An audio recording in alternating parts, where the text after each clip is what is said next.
आज हम बात करते हैं कोरोना वैक्सीन कितनी इफ़ेक्टिव है, वो कितनी असरदार है। क्योंकि बार-बार ये बात उठ रही है कि यदि कोरोना वैक्सीन इतनी असरदार है, तो इसको लेने के बाद भी जो इन्फेक्शन है, इन्फेक्शन लोगों में क्यों बढ़ रहा है। हम जानते हैं कि भारत में अभी तक अपने 3% जनसंख्या को वैक्सीन की 2 खुराकें दी हैं।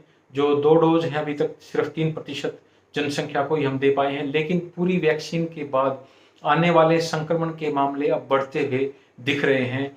इसे ब्रेक थ्रू इन्फेक्शन यानी टीके के बाद का संक्रमण कहा जा रहा है।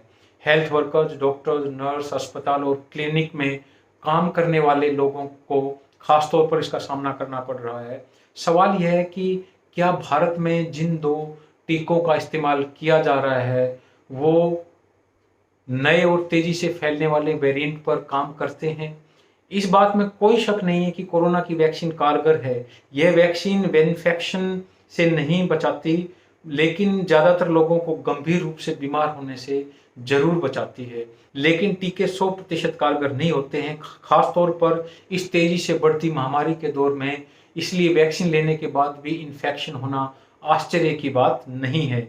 यदि हम अमेरिका की बात करें तो 26 अप्रैल तक 95 लाख लोगों को वैक्सीनेशन उनका हो चुका था।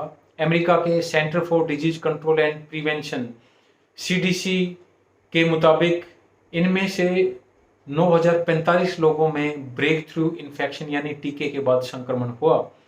1835 लोग यानी करीब 9% लोगों को अस्पताल में भर्ती कराना पड़ा। इनमें से 132 यानी कि 1% की हालत गंभीर थी और उनकी मौत हो गई। अस्पताल में भर्ती होने वाले 1/3 लोगों में कोरोना का कोई भी सिम्टम दिखाई नहीं दिया।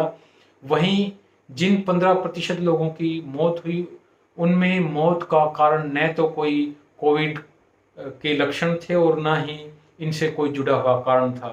लेकिन सबसे बड़ी समस्या हमारे साथ ये है कि भारत में डेटा की कमी है, इसलिए इन मामलों से जुड़ी जानकारियां भी कम हैं।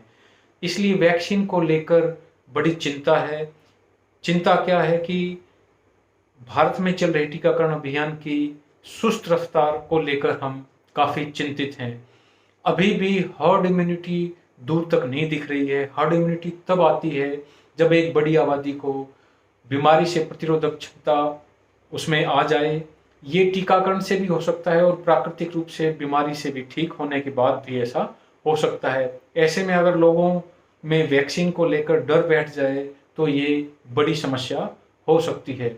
भारत में फैल रही कोरोना महामारी की दूसरी लहर वायरस के म्यूटेंट होने की संभावना और उसके फैलने को और आसान बना देगी। ज़्यादा घातक म्यूटेशन वाले वायरस वैक्सीन से मिलने वाली प्रतिरोधक क्षमता को भेदने में कामयाब हो सकते हैं। कुल मिलाकर वैक्सीन का असर अलग अलग हो सकता है, लेकिन ये लोगों को गंभीर बीमारी से बचाने में कारगर साबित हो रहे हैं। लेकिन फिर भी ये संभव है कि पूरी तरीके से वैक्सीन ले चुके लोगों को इन्फेक्टेड वो हो सकते हैं, इन्फेक्शन फैला सकते हैं। इसलिए सावधानी बरतना जरूरी है, सावधानी बरतना जारी रखना होगा। अभी लंबे समय तक भीड़ भाड़ से दूर रहना, मास्क लगाना और बंद जगहों पर इकट्ठा होने से बचना होगा।